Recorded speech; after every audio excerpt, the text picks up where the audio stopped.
একটা আক্রমণ করবার জন্য, এই শান্তিপূর্ণ পরিবেশকে ধ্বংস করবার জন্য সে একটা ব্যবস্থা গ্রহণ করেছে, এটা তো তার দোষ। এখন আপনি যদি সেই দোষের কথা সবাইকে জানায় দেন, সিকিউরিটিকে জানিয়ে দেন, কর্তৃপক্ষকে জানিয়ে দেন, এটা কি ভালো হবে না খারাপ হবে? কারণ তার এই দোষ প্রকাশ করাটা জনস্বার্থে প্রয়োজনীয়।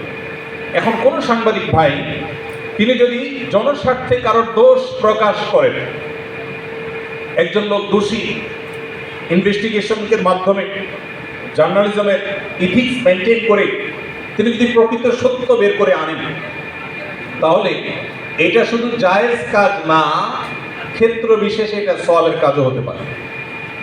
অতএব মানুষের দোষ প্রকাশ করা বেসিক্যালি নিষিদ্ধ হলেও যদি জনস্বার্থে হয়, মানুষের কল্যাণার্থে হয়, তাহলে সেটা জায়েজ হতে পারে, কোনো কোনো ক্ষেত্রে সেটা সওয়াবের বিষয় হতে পারে। বাট এই জায়গাটা অত্যন্ত স্পর্শকাতর জায়গা।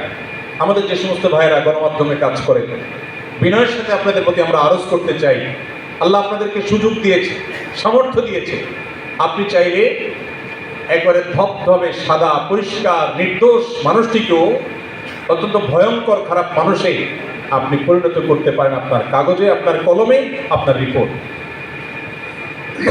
আবার এর বিপরীতে একজন আপাতমস্তক খারাপ মানুষকে আপনি নির্দোষ সাব্যস্ত করতে পারেন আপনার রিপোর্টের মাধ্যমে।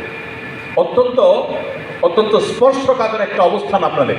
ঠিক একইভাবে আমাদের যে সমস্ত ভাইরা আইন শৃঙ্খলার দায়িত্বে নিয়োজিত আছেন, তাদের মধ্যে পুলিশ সদস্য ভাইরা, বিভিন্ন পর্যায়ে দায়িত্বশীল যে সমস্ত ভাইরা আছেন, তারাও কিন্তু এরকম স্পর্শকাতর জায়গায় আছে। আপনি যদি ইচ্ছাকৃতভাবে একজন নির্দোষ মানুষকে দোষী সাব্যস্ত করেন, অথবা একজন দোষীকে আপনি নির্দোষ সাব্যস্ত করেন সামান্য কিছু সুবিধা পেয়ে, অথবা আপনার ব্যক্তি কোনো স্বার্থের কারণে, তো মনে রাখবেন জাহান্নামে যাওয়ার জন্য আর বেশি কিছুর দরকার হবে না।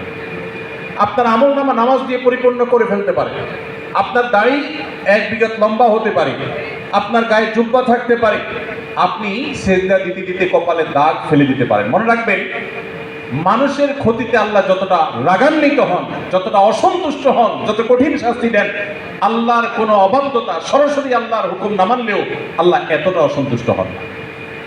এই জন্য আমাদের দায়িত্বশীলতা অনেক গুরুত্বপূর্ণ।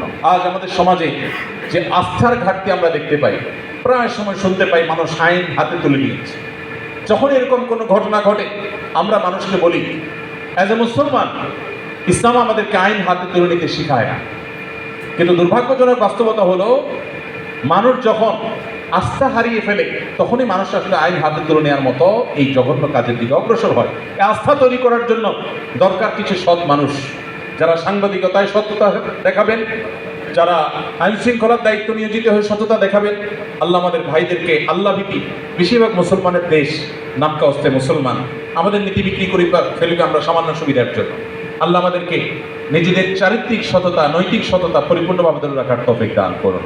অতএব কোনো ভাই যদি সততার সাথে সাংবাদিকতা করেন, প্রকৃত সত্য তুলে ধরার জন্য তিনি যদি চেষ্টা করেন, কষ্ট করেন, এবং এটা করতে গিয়ে যদি তিনি খারাপ মানুষের রোষানলেও পড়েন, এবং যদি তিনি মৃত্যুর মুখেও পতিত হন, আশা করা যায় আল্লাহকে সন্তুষ্ট করার নিয়ত যদি তার থেকে থাকে, তিনি শাহাদাতের মর্যাদা পাবেন ইনশাআল্লাহ।